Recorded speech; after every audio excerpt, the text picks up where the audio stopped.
who wrote in regards to Rick Van Nutter's performance, his style of delivery was porn star level at best. Yeah. Yeah.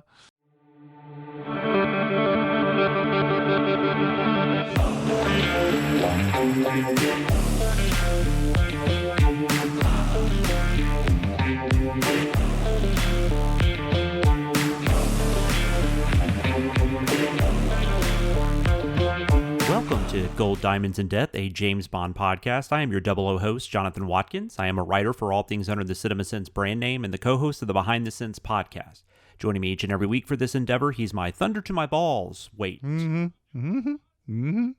He's the thunder to my balls? That makes more sense. But anyways, he is the co-founder of Cinemasins. He's the co-host of the weekly podcast Recotopia, one of my good friends, Mr. Chris Atkinson. Hello, I'm waving like there's people, but there's no people. I mean, there's people listening. They can't see me. Yeah, my favorite thing about recording podcasts is when I slip up and do something or mention something that's visual.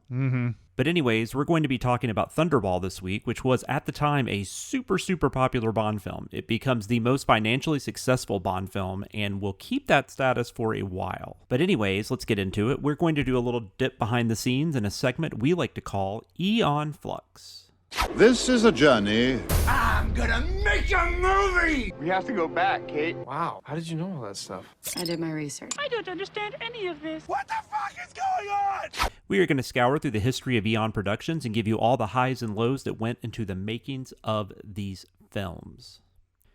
Before we get into this, just want to mention, while I do get info from online resources, I'm also using a book called Nobody Does It Better, The Complete Uncensored Unauthorized Oral History of James Bond by Mark A. Altman and Edward Gross. So if you are interested in, reading up on some more stuff, with the Bond franchise, I cannot recommend that book enough. It's been a very valuable resource for me. So let's get into this. Thunderball is really interesting. We talked about Thunderball a little bit on the Dr. No episode. Thunderball was supposed to be the first movie. This is also one where I'm going to have to talk about the book a bit well before we get to our segment about the book. But Ian Fleming and a couple of other writers, Kevin McClory and Jack Whittingham, created an original screenplay in the late 50s. This is supposed to be the first film. Spectre is introduced along with Blofeld, and while all that is still percolating, Ian Fleming goes ahead and writes the next novel, which is Thunderball. He basically just copies the screenplay. He has been working on with McClory and Whittingham, and also chooses to not give them any kind of credit on the finished product. There are various stories on who came up with what. Fleming supposedly came up with Blofeld because that name was based on a friend of his, but then McClory came up with Spectre.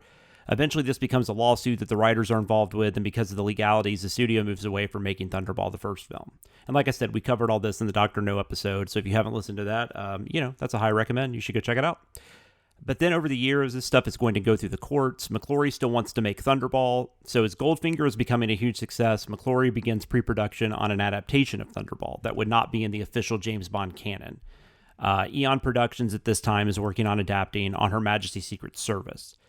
There are rumors that McClory was talking to Richard Burton to take on the James Bond role. Okay. However, he did want to make Thunderball a Sean Connery Bond film. That would be his first choice if it was an option. So eventually McClory and Broccoli work out a deal where Eon will make Thunderball, and McClory will still retain certain story rights, which is what causes issues later. But for this part of the timeline, all is well, and Thunderball is getting made by Eon Productions. McClory also gets the official producer credit on this one. This ends up being a very successful endeavor. Thunderball makes $141 million worldwide. It would remain the most successful Bond film for the next 5 entries. When it's adjusted for inflation, it's about $684 million. To this day, if you go by inflation, it is the most profitable Bond film in the entire franchise. And while I find the conversations about including inflation interesting, at the end of the day, if Thunderball is released as it was today, it's not making this much money. Nope. It's a completely different set of circumstances that is going on for these movies to make what they're making back in the day. And do the inflation. Yes, it's a very interesting figure, but it doesn't tell us much about, what it really would have made today. And as we've talked about on previous episodes, these early Connery Bond films help form the template of what would eventually be the studio tentpoles. It's really interesting to look at how different the top 10 grossing film lists are then versus now. Thunderball in 1965 is the third highest grossing film in the U.S. and Canada.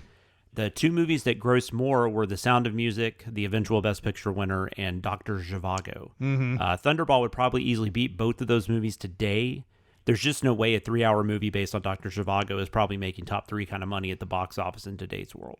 No, those two movies consistently show up in that top 10 inflation whatever of all time, and I mean, again, those definitely would not make the. I mean, you have to go under what the rules are for today. You know, like, do you have like a million different streaming channels? Do you have like, do you have all these different distractions out there? Back in the day, like, most of your entertainment was going out to see movies and seeing them 3 or 4 times, and there wasn't as many. Yeah, there wasn't as much competition. So you were still getting some of these random movies 10 or more years ago finding their way into the top 10, like The Blind Side or My Big Fat Greek Wedding.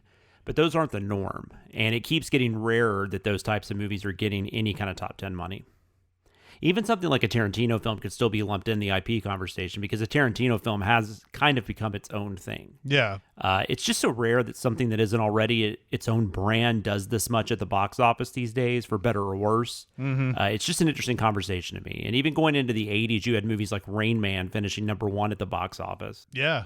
And I think it was by far and away number 1 too. Rain Man was like destroyed the competition in 1988. Yeah. Yeah, it's wild. So critically not quite as successful as the previous entries, but still critics and audiences for the most part still seem to be digging this franchise. In the book, nobody does it better. Altman and Gross talk about the Beatles sensation that is going on at this time as well, and say there was just a vibe in the air, and like everyone just fucking loved England. So you've got this big rock band from England and this giant franchise that's really coming into its own. And I just found this idea of giving the Beatles some of the credit for Thunderball doing so well, and I don't completely disagree. Yeah. Yeah. So we've got McClory and the Broccoli's on board. Sean Connery is back for his 4th time. I have heard critics talk and write about the Connery performances going down somewhat because you can see sometimes what might be his frustration with still playing the character. But I'm not sure if I'm on board with that. I don't know. Yeah, I don't know. I mean, it's possible. I didn't really notice anything all that much in this that said, oh, he's bored. I do think I see this later in the next movie, though. But even if that's true, and it could very well be, I mean, think about having to do this character 4 years in a row. Like, it's pretty much your whole life at this point, because you're making the movie for however long. Then you have to do all the promotional for it. You become super famous at this point. Like, the Thunderball, making of Thunderball is talking about how people are just swarming Connery for autographs and stuff at this point. And then, you promote it, and then after you promote it and it's got this big thing going, you're doing the next one. And he tried to fit other movies in and stuff like that, but it's got to grind on you no matter how successful something is. It's got to grind on you to do that over and over and over. This is why I've never gotten into the bullshit of, oh, poor actor who has to make a lot of money and be in a movie diatribe, because we're all just human, right? Mm-hmm. But the idea of having my personal life just kind of taken from me to the point where I can't just go to a store by myself, I mean, that's fucking weird. I don't care who you are and how well adjusted you are, that would be hard to adapt to. And I'm sure that can come across in the way you're dealing with the press or the way you are on set or parts of your performance. And I'm sure I'm sounding like a broken record, but at this time, there just aren't franchises to compare it to. Sequels up until now were always looked at as diminishing returns. Studios, when they made sequels at this point, are just getting as many out there until they start losing money on them. Whereas each Bond film to this point is a bigger spectacle, and it's paying off big time. In 1965, there was basically nothing to compare the Bond franchise to structurally. Not really. No. It almost feels like they're at a level right now where any Bond film they released would be a huge hit. They could have released Man with a Golden Gun at this point, and it might have been the most successful Bond film. Yeah, absolutely. Yeah. Yeah, what you're saying is that it's not necessarily the movie Thunderball. It's that any Bond movie that they could have come out with at this point, they have so much momentum, basically, that they would have done this kind of business. Feels like they took what they thought people loved in Goldfinger and decided to go bigger, and hopefully that would make it better with Thunderball. We're going to give you more gadgets, and we're going to do this with the female character. We're going to make the villain also a huge focus. Whether or not that makes the movie itself better or even good is obviously one person's opinion, but regardless, it feels like more of an extension of Goldfinger than the previous films felt like an extension of each other, or felt like extensions of each other, if I could talk correctly. It seems to be also adding these what-if scenarios, like what if there were fights underwater? Or sex. Or sex. So, two of the biggest ideas that most people attribute to McClory are the Bahamas setting and the underwater fights. Mm-hmm. At the time, there were movies being made set underwater, like 20,000 Leagues Under the Sea and Beneath the 12-Mile Reef. These were a couple of the movies that influenced the idea for McClory. And Terrence Young comes back to direct. This will be his final Bond film. They did want Guy Hamilton to come back and direct Thunderball, but Hamilton did not want to come back and direct another Bond film. Yeah. In the making of Thunderball, he said, I pretty much didn't have any more ideas, which is funny because he goes on to do like 3 or 4 more of these. So, but he said that, that he had just run out of ideas. And I think, again, we go back to this production schedule. These guys are making a movie immediately after the other one comes out. And, so I can't even believe some of these guys came back, like 1 year after another, that type of thing. So it's kind of like when we got to speak to Darren Lynn Bousman a couple years ago, and he was talking about directing the Saw films and how these crews have been working together every year making these films together. So the director can at times feel like they aren't even needed. Mm-hmm. And I'm sure there was a similar situation on the Bond films with the same crew members coming back and already knowing their job before filming starts. There's something to be said that these are just big TV productions, right? Because they're meant to be made for something every year. And I don't mean to demean TV productions. It may sound like I'm trying to demean TV productions, like it's so easy to do this kind of thing. I mean, I think in a way TV production's probably doing more than what a movie has to do, right? Because they're having to come out with hours and hours and hours of content. Although they're more like, they TV schedules are more like, let's get this going, let's do this, let's blah blah blah. Movie schedules a little bit, I guess, a little bit more laid back, but it is kind of like a glorified TV show when they keep coming out with a new episode every year, essentially. And you hear a lot of that kind of talk with the MCU movies, in that they feel almost more like episodes of a TV series with a giant budget. Mm-hmm. And now Marvel is making television, but even before they were making television, the movies kind of felt like television shows. One thing I did forget to mention, they did write a new script. Some of the things they left out that were in the original script included a storyline centering around an airplane of celebrities. The bomb was actually going to be on this airplane. Okay. The Russians were the main villain, which ties in with the early Bond novels where you got a lot of Russian villains. Then it was going to be the Sicilian Mafia. And then Spectre would be kind of a catch-all organization. Spectre stands for Special Executives for Counterintelligence, Terrorism, Revenge, and Extortion. And like I've said on past episodes, in the books up to this point, it was SMERSH, and they were mostly Russians. So this ended up being the first novel that introduced Spectre. Yeah, it is. It's weird. It's weird, isn't it? Because I was under the impression, for some reason, that Blofeld, like as a character, like as someone as you can see, instead of like constantly being hidden behind, like especially in this movie, where it's just hidden by some weird blinds or something. Like I for some reason I thought the actual character that we could see had been introduced well before this, and he really hasn't. It's not until Donald Pleasance, really, until the next movie, I think, that we see Blofeld. So, and Adolfo, I'm going to screw up this actor's name, Adolfo Seeley. That sounds good to me, or Selly, something like that. Yeah, he plays Emilio Largo, the Spectre. I don't remember what number he is. He's number 2. Yeah, so he's the main villain. I will say, because I thought this was interesting, I was reading an interview with him. He was saying when people come up and talk to him about this movie, they either A, think he was Goldfinger, or B, they think he's Blofeld. Yeah. And the Blofeld part kind of makes sense to me, because in my head, I'm thinking, Blofeld isn't the main villain in this movie? Yeah. The whole eye patch thing is so iconic, and of course they did it in Austin Powers too, with the Robert Wagner and everything, but it's so iconic that it's easy to remember. This is easy to forget that he's neither Blofeld nor Goldfinger. He's just playing Largo as his name. So yeah, and this is no knock on the actor. He's a fine actor and was a successful actor and has a lot of IMDb credits. This is probably the American film he is most known for. He was also in another movie that also came out in 1965 called The Von Ryan Express, which is a Frank Sinatra movie, I believe. Maybe a war movie, I think, or a heist movie, something like that. As for the rest of the cast, we've got Claudine Auger, She plays Domino. Julie Christie was originally up for the role. Yeah, and to no one's surprise at this time, Raquel Welch was considered. Yeah, which I think she would have been great. She's probably a little underrated as an actress. If you've never seen the original Bedazzled, where she stars with Dudley Moore and Peter Cook, that's definitely a recommend. And Faye Dunaway was also considered. We're still a couple years away from her, hitting it big with Bonnie and Clyde. Luciana Paluzzi originally auditioned for Domino and ended up landing the role of Fiona, and I'm sure she would have been great in the role, but I love her in the Fiona role. Well, apparently she really enjoyed being cast this way too. She wanted it. She definitely went for the Domino character, but she's like, they told her, you get, the whole, you got some good news and bad news. The bad news, you didn't get Domino, but the good news is you're going to play Fiona Volpe. So I would not be shocked if Xenia Onatopp from Goldeneye is partially based on Fiona, but Luciana really nails the role.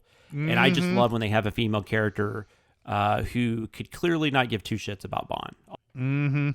Moving on, we've got Felix Leiterback, played by Rick Van Nutter, the third person playing the role. Yep. They can't keep any Felix Leiters at this point. Like, it's just always different guy every time. It is a thankless role, though. It's so, yeah. And that's never really changed. We've had actors we like in this role. Sure. So maybe that gives the impression that the role is a little better in those films. But yeah, I'm really not getting into this character at all as we go through these films. Yeah, but he's a babysitter in this movie, essentially. Like, there's a point where Bond has to leave and is keep an eye on Domino for me. And when he's kind of the same in the last movie too, where it's just kind of like, we're around. It's as if there just has to be American representation, that they just felt like they had to do that. There's a critic, Glenn Oliver, who wrote in regards to Rick Van Nutter's performance, his style of delivery was porn star level at best. Yeah. So we talked a little already how they're starting to stick to the formula. We've got I guess gadgets. The Aston Martin is back. We've got jetpacks, if you want to count those. They don't appear to be very useful, though. Yep. That was a thing. Though. Like the scene itself, when you have Connery, because it's obviously like green screen, blue screen, whatever. But there were only 2 people apparently in the world who were licensed to be able to fly the jetpack, and there was even a story about how they wanted the person to not wear a helmet because that's what James Bond would do, and that guy was like, "Nope, not doing that." It looks like you can run faster than the jetpack. I mean, the jetpack apparently slows you down from what it looks like in this movie. Well, that whole scene is so silly. I understand what they're going for. It's like, oh, cool jetpack or whatever. But you're right. He doesn't go anywhere that doesn't get him away. Like, he still gets shot at by the end of it. Ken Adams, of course, is back doing the production design, and his effect on the franchise and honestly future big budget studio tentpoles is something I'm really only picking up watching these now back to back and doing all this research. For this movie, he designed the Disco Volante, which is a yacht that they bought, and then they basically added another boat to it. Yeah, so that it could have that separation to it or whatever. And it was one of those things where they were like, you'll never be able to do this or whatever. And he found a way to do it. Yeah, anytime that you see something like over the top silly as far as like a gadget or a lair or any kind of place that they're at, that's Ken Adam essentially. Except for the one, he doesn't do the one because he just did Dr. Strangelove, and then there may be just one he didn't do in this 4. I don't think he's on From Russia with Love. Yeah, From Russia with Love is the one he didn't do. Yep. So we talked earlier about how they wanted to have some underwater fights. They didn't realize the amount of time it would take to complete these sequences. Even something as simple as filming someone walking underwater presented quite the challenge. And another interesting tidbit about the release of the film, when it opened in Times Square, they ran the film 24 hours a day for a bit. And the Times Square Theater claims they were the first theater to run a film for an entire day. They were surprised at how much business they were getting, even at the super late time slots. But yeah, I think that kind of wraps up behind the scenes. Did you have anything else to talk about? No, I don't think so. I think it pretty much covered it. So we will go into our next segment where we will talk about our personal thoughts on the film, and that is in a segment we like to call A Review to a Kill. I've got you in my sights. Get the fuck out of my sight before I demolish you. What we've got here is failure to communicate. There's no need to shout. I'm not shouting. Why don't you stop your whining and get on with it? I've heard this shit before.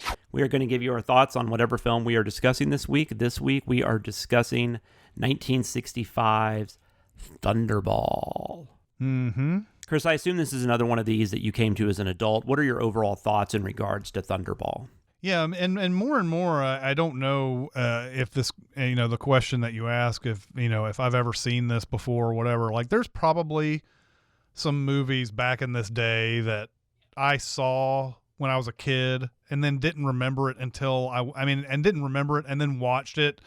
The first time I remember watching this was, again, when I was doing the whole marathon of these back in 2006.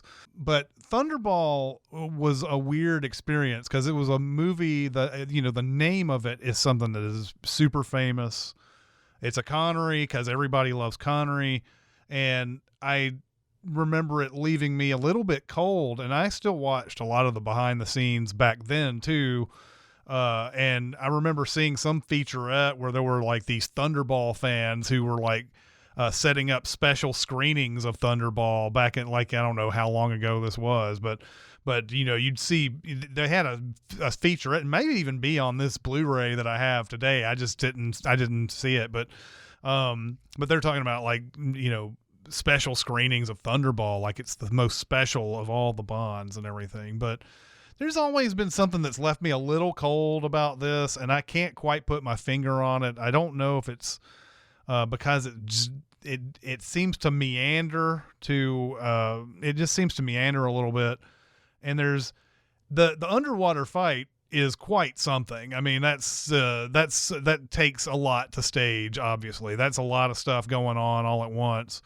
But it takes a long time for him. I don't know. It just takes a long time for him to, there's a lot of things going on. There's a lot of just like, it seems like he's just waiting until they make there seem like there's a ticking clock here, and there is, but there never seems to be any danger that he could fail or anything. There's never any, I'm definitely not feeling much of any stakes when I'm watching this one. Right.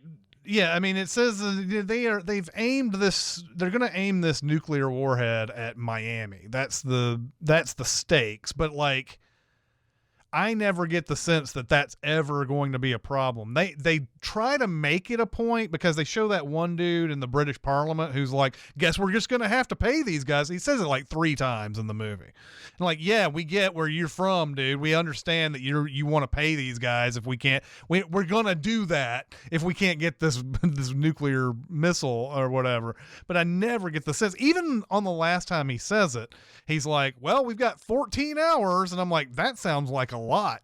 Honestly, the thing I keep having to ask myself, though, is why is there so much focus on Bond? His involvement in this entire movie is so random and relies on so much chance. And I guess we should mention what we're talking about, because at the beginning of this movie, Bond is at this health clinic. I can't recall if they specifically say why he's there in the movie, but the book is a legit concern that the higher-ups at MI6 have about Bond's health. So that's why he's there, and then while he's there, he finds out about this plot to plan a double of this guy to switch out with the actual person. Yeah, exactly. That's one thing that I didn't understand either. Like how does he just happen to be here? He's not on a case.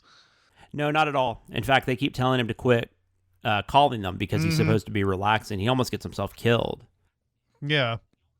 But then M just decides to send Bond to Nassau to find out more, even though he's on leave, and MI6 is making a big deal about that leave. Well, he saw he saw this one guy, and then he sees the sister's name on the Thunderball dossier. That's the reason why he says he needs to go to Nassau. So I don't know why. I mean, I don't know. I didn't see the part on the dossier that says she's super important, but maybe they know that she's affiliated with Largo at this point. That's maybe the reason why. You just see her name very briefly on this dossier, and that's whatever. But yeah, that just that scene at the beginning, and then we spend a lot of time. I think I think it's cool that we're seeing that there's a doppelganger here, the guy who's like had surgery on his face, and he's going to be this guy, and he's going to take over this plane, he's going to steal these missiles and everything. But then of course he's got to be greedy too, so they have to kill him as well. They have to kill the doppelganger guy. All this effort to show like a guy who's taking somebody's identity, and then he's dead by minute 30 or whatever. And that's fine. I just think we're just spending a lot of time when the story should sort of be moving.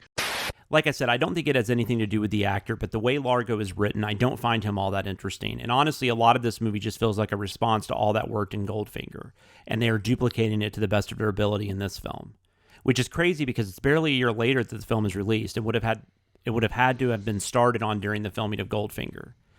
But it all just feels really tired. There's like no energy in the movie. It almost feels like there's no forward motion, which is crazy in a big action movie. There's just no urgency. Yeah, and going back to the whole we've got 14 hours bit, and that should lead to a sense of urgency, but everyone is still just taking their time. Yeah.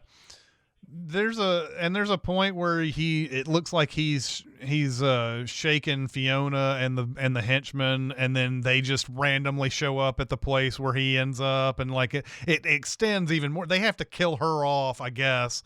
Is the main crux of that. But like, just it seems like a lot of, and just even after he gets off the boat, and like just randomly walks down the street, she's driving down the street and picks him up and all that, like there's like stuff, like weird stuff like that just comes up. I hate that they kill the Fiona character. They could have easily brought her back in future films, and I would have loved that. Yeah, that it's like, why do you want to like take out one of your best assets of the movie and I think they believe, and maybe this is the case, most people who love Thunderball love them some Largo, I don't know, but maybe they thought Largo was the one who was really pulling this movie, and they didn't really. I mean, you think about the time, you think about the 60s, they may have really underestimated the Fiona character. It's just often very hard. I think there's some people who are probably huge Thunderball fans who are probably like, well, how come they don't like this? And sometimes it's just hard. It's hard to articulate exactly what it is about a movie that just doesn't do it for you. I don't know. It doesn't seem like Bond is doing anything particularly special to find the things that he's finding. It's not, there's these revelations that he keeps running into. It's like he's just kind of getting handed them in the movie a lot of time. And a lot of time, this is just a lot of stuff that just kind of adds up after a while. You're like, oh, he just stumbles on this health clinic. He flies around in a helicopter with Felix Leiter, and he sees Largo's compound with the sharks. Everything just kind of gets handed to him in this. So I don't know, maybe maybe a lot of these things don't sound like huge things, and it's not like this movie's terrible or anything. It's not terrible. It's not even bad. It's just underwhelming. For sure, there are going to be Bond films way worse than this one. In fact, we're going to be talking about one in just a couple of weeks, and that's way worse than this. But at the end of the day, I just find a good portion of this one to be kind of blah, kind of dull. Yeah. And like, I think we sort of touched on this. Like, there's not, I mean, I know this is kind of a tired thing for Bond movies at this point, but you understand like how effective it is into getting you interested. There's never a moment that you feel, like I said, you don't feel like that missile is about to get fired at any moment. Like you don't get this, it's all about them intercepting the missile before it ever gets a chance to be fired. And that's good work on their part. But it just feels like you don't have anything. You don't have anything pointed at Miami. You don't see like, it feels like they needed to have something like that where it was in a hidden place and Bond needed to find it and it was about to fire. And then, of course, the other issue with this is that the guy keeps saying, we're going to have to pay him off. We're going to have to pay him off. Well, that means they can just pay, like if they end up paying him off and getting the missile, there's no danger then. There's no real reason that he, like, other than your pride, and there's no real reason to get this missile. You can just pay off and you're good. I don't know, we may have figured this out, why this is underwhelming, right? Because that's the thing that I'm going to compare it to something like Air Force One here. Okay. Air Force One, right off the bat, they tell you we don't negotiate with terrorists. So that's off the table at that point. And so it lends itself to having real danger when actual terrorists show up in the movie. And in this one, it's kind of like, well, we can't let evil get away with our 100 million pound sterling. So let's make sure there's just no danger to that at all. Like you said, it seems like they're okay with it. Honestly, watching this film, it makes me more impressed that Goldfinger works as well as it does, because with basically the same formula, Thunderball has some really good moments, but is also really messy. It's always on the verge of being something a lot more special, but just never quite gets there. I will say one thing about Thunderball that I like more than Goldfinger is I find Domino to be a much more interesting character than Pussy Galore. There's a lot of things going on with her character in this, yeah. Well, for one thing, she's got a more tragic backstory, and that the guy that they make the double of and kill is her brother. And yep. And do you know if the movie is saying she was Largo's lover? There's a point, yeah. I think it's because of the age difference. There's a point where she says she met him somewhere else, and she says, I couldn't believe that I found him attractive back then.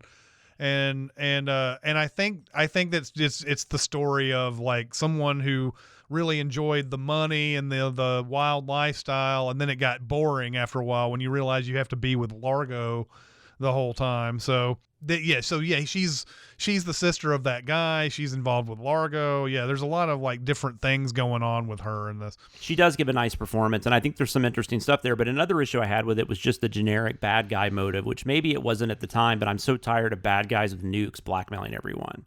Yeah, I will say also, and this is probably to, more along the lines of the production of the movie and everything.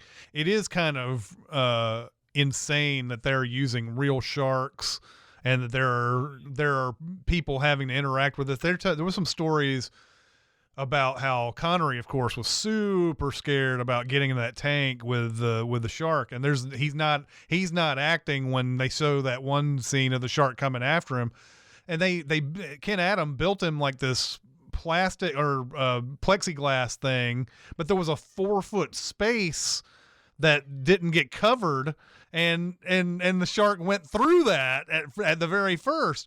And then there's all sort of like the special effects guy, and I can't remember that guy's name. It's like John Stearns or something like that is the special effects guy.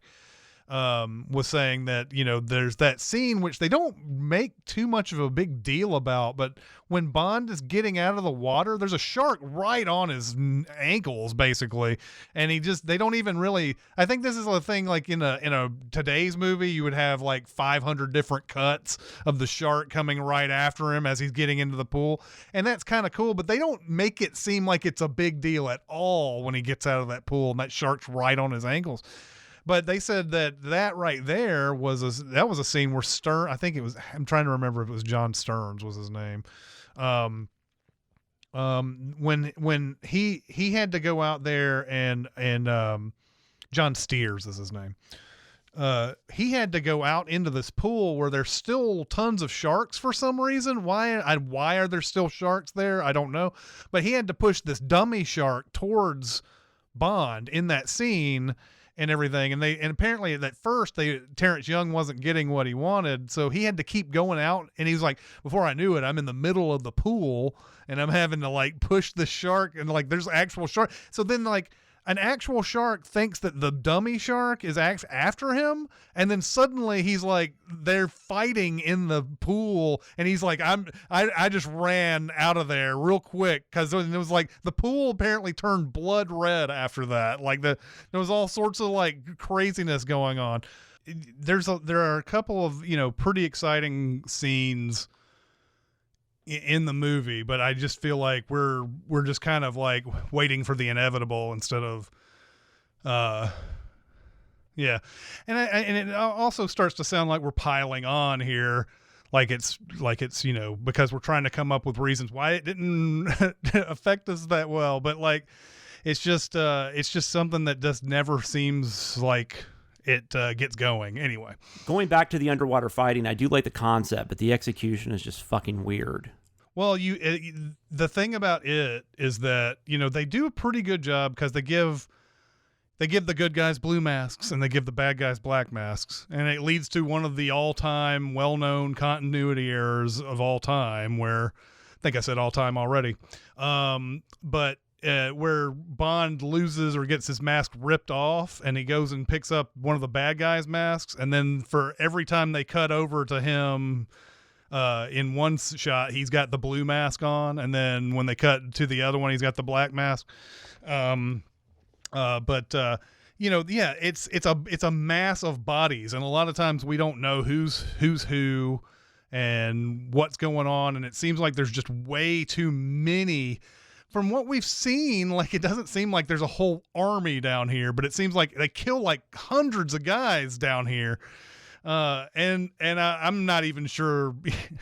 This is being wishy-washy, but I'm not even sure you can shoot harpoons with this kind of speed down in the ocean. Do you remember that movie? I think it was called Into the Blue, where they have this action set piece underwater where they have two groups of people fighting each other and then sharks show up as well. I think there might have even been a shark biting a dick off, but if there isn't, there should have been. And it's silly and ridiculous, but at least they just go for it. And I'll take that over whatever this bullshit is in Thunderball. I did read that Terrence Young wasn't a huge fan of the underwater fighting, though. And then just the whole thing I was sitting there like, and we've seen this movie, but I don't even remember, what type of things we were saying, but I was sitting there just going, did they really have to charge in like this is like a battle from Braveheart or something? Like, did they really need to like go down there and just basically say, we're going to war now? Couldn't they have just like snuck up on them, or some number of things they could have done other than get into that big harpoon fight? It felt like. And how well could you even see down there, even with the masks on? There'd be so much shit being kicked up. I don't know. It sounds a lot more interesting when you talk about it than the actual end product is. I also totally forgot that we get sharks one movie later. Mm-hmm. Oh yeah. And sharks become, of course, a big deal. I don't know if it's like pervasive. I know that one of the Timothy Daltons does have sharks in it, or has something like that in it. But there's a few shark things that come in later. But the other thing about this movie, I know that so the last movie we were getting onto it about. How Pussy Galore just suddenly just succumbs to Bond because, hey, he's Bond, I guess, even though she clearly doesn't want any part of it. The character, the nurse character played by Molly Peters in this one, there's a point where she's not even at fault. Like, he's on this machine, and that assassin dude, who's Count Lippe or whatever, turns it up so that it's going too fast and that he's just getting stretched, I guess. I don't know. We don't have any idea. It's one of those things. This is another thing that takes me out of these movies. It's one of those things where they speed up the film to make it look like something is happening. They do that with the car wrecks. They do that with all the other different things in this. But like, so she comes in and saves him at the last minute. We don't even know what would have happened if he had stayed on it, but it must have been horrible.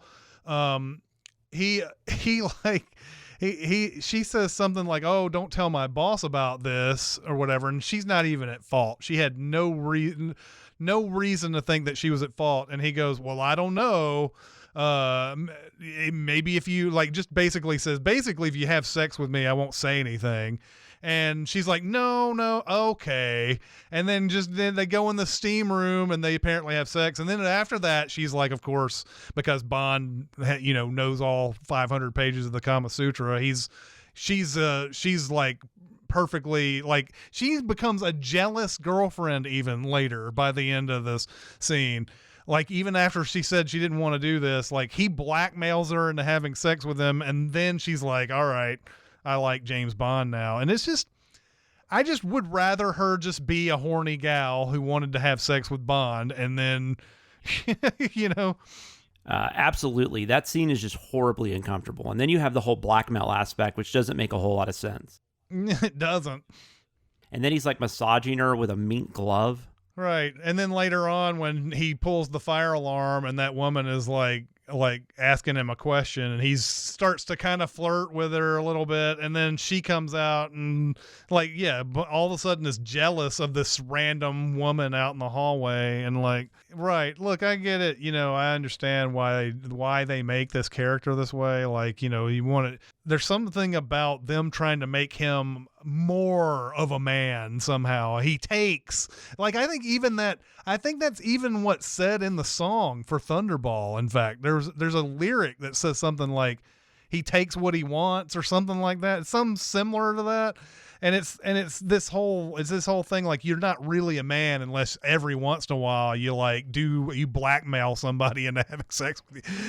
Another thing I'll mention is that this theme song is bad, and part of that might be it's following Shirley Bassey's Goldfinger theme. It's one of those where they fit the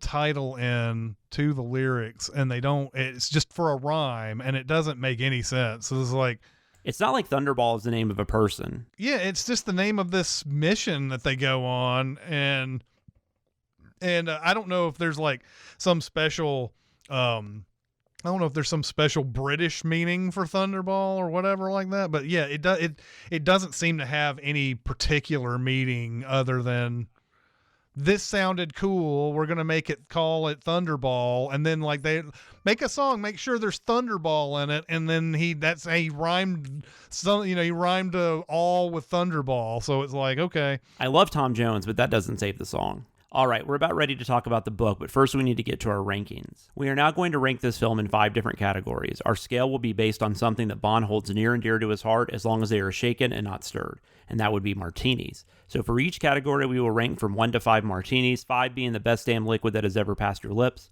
and 1 being the whale liquor you had to settle for or were too drunk to care that night. Okay, Chris, how would you rank your overall feelings for the story/movie? Yeah, and I have anybody who's ever heard me rate stuff before, I tend to go a little bit higher on my low scale. So like this is 3 martinis for me because I think once you get to 2 on my own personal scale, you're starting to get into a territory that's really like just yucky. Like the movie is just like starting to but yeah, I would give this 3. Yeah, I feel like my ranking might be a bit of surprise since I feel like I've said very little positive leading up to this, but this is a 3 for me. And it might even be a little better than Dr. No, but it's very comparable to Dr. No, I think. So next up, we're ranking the Bond. What did you think of Connery's performance and just how Bond was written in this movie?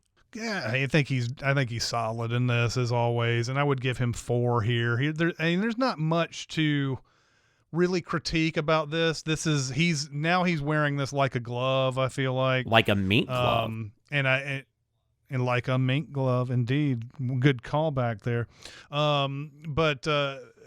Yeah, I think he's obviously doing a as good a job as you possibly can with this character. I guess if that was true, I'd give him a 5, right? But then there's nothing like overly like amazing about it either. So I'm leaning to 4 as well, so we can move on. Next up, we are ranking the villain/henchman. Yeah, as much as I want. An eye patch character, you feel like should be like way up there, and he's so. It's such a memorable visual, but you're absolutely right about him in general. There's not much to him. Even like the scene where we're introduced to him and he goes under that secret place, where whatever they're doing at that one place. There's like a bank or something where people are like getting loans or something like that, when he goes down into that lair, and then that dude, the classic Bond where the guy who's getting yelled at is not the one who ends up dying in the scene, it's somebody else who ends up dying, and Largo's just sitting there like looking at it going, yep, well, that's what we do here, we kind of kill people around here, not a big deal. Like makes this guy tick, man. Now I would give him a 3, but if you're going to go overall villains and you put Fiona in this, then you have to give it to around 3.5 or 4, somewhere around there. it's just too bad that she isn't. Like, if she is the main villain, and they're just not progressive enough in the 60s yet. Maybe there are female villains back in this day that, I don't know, but they just don't think that's a woman's world. It doesn't look like. So they kill her before they let her be the main villain. Exactly, yeah. I'm about a 3 as well. Don't really have anything to add to what you already said. Mm-hmm. All right, next up is the gadgets. The gadgets still aren't really standing out to me, other than him shooting the water out of the car, I guess. But there wasn't much going on as far as gadget action. Then there's not much. There's the little reed thing that he breathes underwater that's supposed to only last like 4 minutes, and but there's not any like really cool gadgets, like nothing like super memorable. And we're even having a hard time coming up with. They ship Q out to this place, and they're like, here, show him some gadgets, and he goes down the list of all these gadgets, and it's the only one that I remember really is that breathing underwater thing. So yeah, I mean, this would be a 2 probably. Yeah, I'll go 2 as well. And finally, the Bond song, which we have discussed a little already. The song is bad. And while I don't think it's by any means the worst Bond song, and I am at a 2, but I might be closer to a 1 than I thought I would be. Yeah.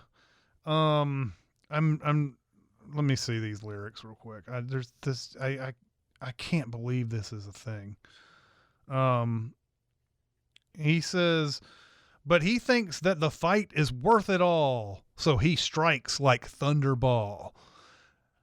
And yeah, he looks at this world and wants it all. Then he strikes like Thunderball. And I guess it's like you're supposed to be strikes like thunder, like strikes like thunder, but maybe you don't have anything that rhymes or something. I don't know. See, this is why I said there's probably some British Thunderball slang, and we're sitting here, stupid Americans, trying to come up with like what the hell's going on. But I highly doubt it, though. I feel like we would have heard something about this, and yeah, it makes no sense to me. It sounds like they said, Tom, we got a movie called Thunderball. Find a way to put it in. And he's like, oh, I got no problem with that. And he's like, he strikes like Thunderball. And you're like, oh yeah, that works. And there's the orchestra playing the music is good, and he's a good singer, so it's not terrible. I would give it 2 as well. The song. All right, we've got one more segment left, and it is one we like to call The Spy Who Reads Me. Reading is one of my very favorite things to do. Whoa! I'm not reading that crap. Summarize it in 1 word. Now you want to talk about reading? Let's talk about reading. How can you read this? There's no pictures. Cinemasins might have taught you that the book doesn't matter, but for this segment, we're willing to concede it at least kind of does. We are going to give you the nitty-gritty on what is similar to what you saw on the screen, what is different, and there will be plenty of what the hell was Ian Fleming smoking when he wrote this. I think the main thing we need to wonder about as far as potential drug use when writing was what drug made Ian Fleming think he could get away with taking other writers' contributions and passing them off as his own.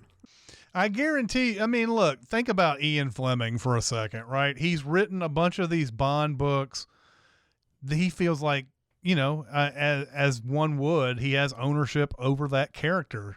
And I can see why he thought he could do that. It's almost that, like the Social Network, right? Where Zuckerberg doesn't think that the Winklevoss twins were the Winklevoss twins are going anywhere with their idea, and he just goes off and does his own thing pretty much. But there's something, yeah, it's a story you didn't come up with completely on your own, though, man. So, yeah. Right, for sure. This is the 9th book in the series. It was released in 1961. As we mentioned earlier, this is the first mention of Spectre in a Bond novel. This is Blofeld's first of what I believe are 3 appearances in the novels. Thunderball has been adapted 4 times, 2 films. This film in 1983 is Never Say Never Again. It was also made into a comic strip and a radio show. Yeah, and we'll get to this. It hasn't been remade other than that, but there is a similar thing, I believe, in Moonraker about stealing 2 nuclear missiles, and that type of thing goes on. It's not Thunderball, but it's almost the exact same setup in that movie. And because of the allowances they allotted McClory when making Thunderball, soon after Eon would have to stop using Spectre and Blofeld, etc. Yeah. We're going to keep running into issues like this with future films. What a fucking mess. Jeez.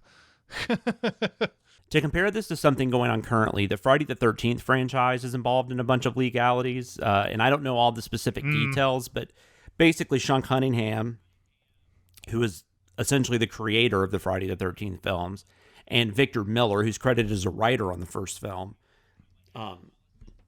they have been fighting over who owns the rights to what. And I think now one of them has the rights to this, and that, but the other one has the rights to this thing over here.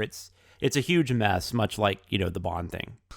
That's so weird. Anyways, not a ton that is different here. There's some introspective stuff going on in the book that can't easily be translated to the screen.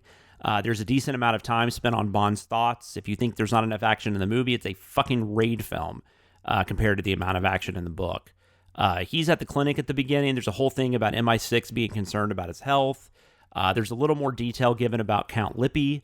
In the movie, Bond puts the broom in the door to the steam bath contraption so he can't get out. And you find out in the book that actually led to second-degree burns, and he has a bit of a vendetta against Bond after that. Of course, nothing happens to him in this at all. He's just inconvenienced for a bit. But the whole we've planted some bombs and we're just going to set them off unless you do as we ask is still the basic premise. M sends Bond to the Bahamas on his hunch instead of Bond's as it plays out in the film. The M Bond stuff in the books kind of almost has a father-son feel to it.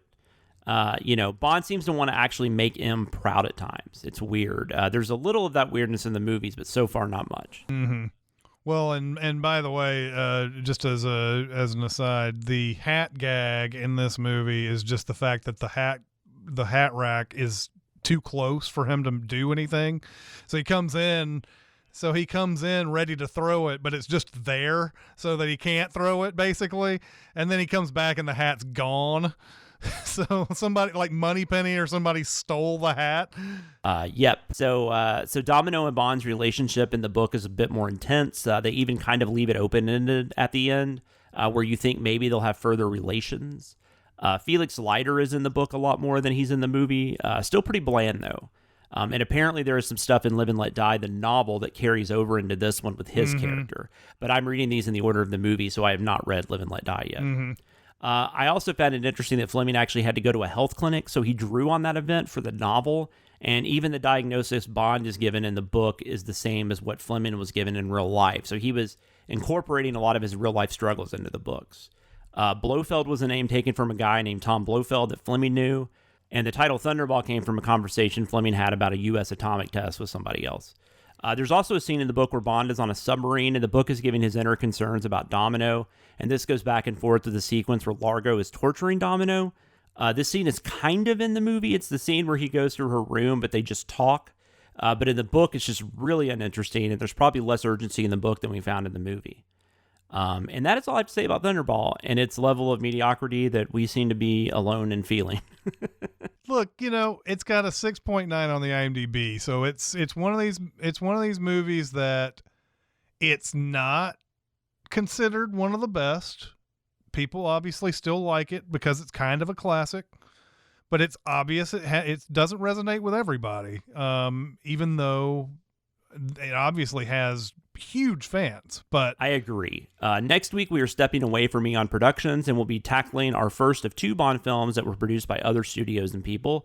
And the first one's going to be 1967's Casino Royale, which also will be the one film I will be watching for the very first time. Same here. Also, before we go, we have social media. You can reach us on Twitter. We are at GoldSpy007. You can also reach out to me directly on Twitter. I am at SamLoomis13. You can email us at golddiamonddeath007@gmail.com. And if you like this podcast and other things under the Cinemasins brand, we also have a Patreon you can join at patreon.com/Cinemasins. And if you have a second to leave us a 5-star review at your podcast listening app of choice, we would appreciate it. Thank you for listening this week, and we hope you'll join us next week as we review 1967's Casino Royale. Until then, keep the martinis dry and shaken, the Baccarat shoe moving, and the Aston Martin fully gassed. This is Chris Atkinson and Jonathan Watkins signing off, and we'll see you next mission.